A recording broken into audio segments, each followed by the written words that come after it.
Today's question comes from Jamie in Pennsylvania. She visits DaveRamsey.com to ask, my boyfriend and I are looking into getting married in the next year or so. He has 2 children, ages 4 and 7, from a previous marriage and split custody with no child support or alimony. We both have debt and healthy savings. What are the benefits of getting married? Would you suggest a prenup so that I protect myself prior to getting married? We would like to have a child of our own, God willing. I love his children, but feel that I should not be financially responsible for them. Whew, Jamie, there's a lot here. A lot of this might be better in a more long-form call. I'd love to ask some follow-up questions here. Dave, what do you think? Oh, this is your. I'll jump in. Believe me, I have an opinion, but you go ahead. I do too. I don't think y'all are ready to get married. I think you're having some this idea that I love his children, but I'm not going to be financially responsible for them. When you join somebody in marriage and they already have kids, you are joining a family. You are joining those kids, and I know that those 2 kids have a mom, but they are also getting you, right? So you're going to be a step parent. You're going to be involved in the raising of these young kids. You're going to be involved in the paying for them to get clothes and food. That's what marriage is the joining of incomes, the joining of homes, the joining of values, the joining of home raising. So go ahead. No, you're fine. I was going to say I might suggest that he get a prenup to protect his kids. But again, that takes deeper questions about finances and money, where people are at. But the benefits of getting married is you get to do life with a partner. You get to do life anchored in. I know that come what may, they're going to be there. And so there's just some red flags in this question that make me think you're not there yet. The old Book of Common Prayer says, in sickness and in health, for rich or for poor, unto thee all my worldly goods I pledge. Unless you have extreme wealth, and you don't, no prenup.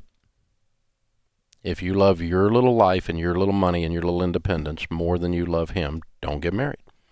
If you're not willing to take his kids on as if they're yours, don't get married. You're not ready for marriage. You're not ready, because you still value your stuff more than the relationship. And until you're ready to put the relationship with him, the kids, his mother, his father, his crazy uncle, and his broke-down car all on your shoulders and carry them, then you're not ready for marriage. Right, and especially if you feel like you're going to come into this house and the kids aren't going to have access to your money, just that language in and of itself, you're not ready to get married. Yeah, exactly. You got to be all in. All in. All in. And by the way, it's not test driving the car to shack up, because you're not all in.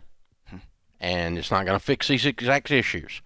And so you date and you maintain a separate household and you have quality relationships and you grow in the relationship to the point that being with him and being married is more important than any other single goal you have, and they all become subordinate to that, man or woman.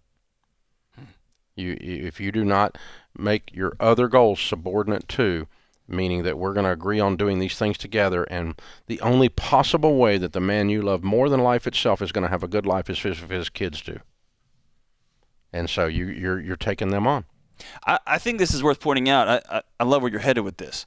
His responsibility will be to those 2 kids. And for somebody to try to wedge their way between you come alongside and help them. That's exactly right. Not become an additional problem. Right. Or an additional burden or an additional responsibility. Because these kids are already going through enough. They are already going to go through guilt. They're going to go through loyalty issues. They're going to go through, what did I do to make mom and dad split up? This vacuum of joy and attention in that house, they're going to take that on. That's what 4- and 7-year-olds do. And for somebody else to show up and say, hey, I love you guys. This is mine. But not so much. Not so much. Come on, man. I love you, but not so much. You're not there yet. You're not there yet. You can be. You can be, but you need a heart change. I make $46,000 a year and I need a prenup. No, you don't. No, you don't. You don't have anything to prenup. When do you recommend a prenup, Dave? Where there's extreme wealth on one side and none on the other. Okay. So let's say that you're marrying someone that has $10 million and you have $40,000. Okay. I would put a prenup in place, because not necessarily because of the couple. I do really in-depth, detailed pre-marriage counseling, because you're going to face some unusual challenges. Going to be some different tensions in that Exactly. relationship. Number one. But the reason for the prenup is it's not the couple that I've run into as a financial coach that's been the problem. It's the extended family. Right, and that's I like them only for wealth and kids, right, to protect the children. Extended family is no, I mean, it's like his mother's a nutcase, and you cannot keep her out of the discussion unless there's a prenup. Right. And so what it does, it just backs everybody off, and your crazy cousin thinks you just got rich because you married the guy with $10 million. That's right.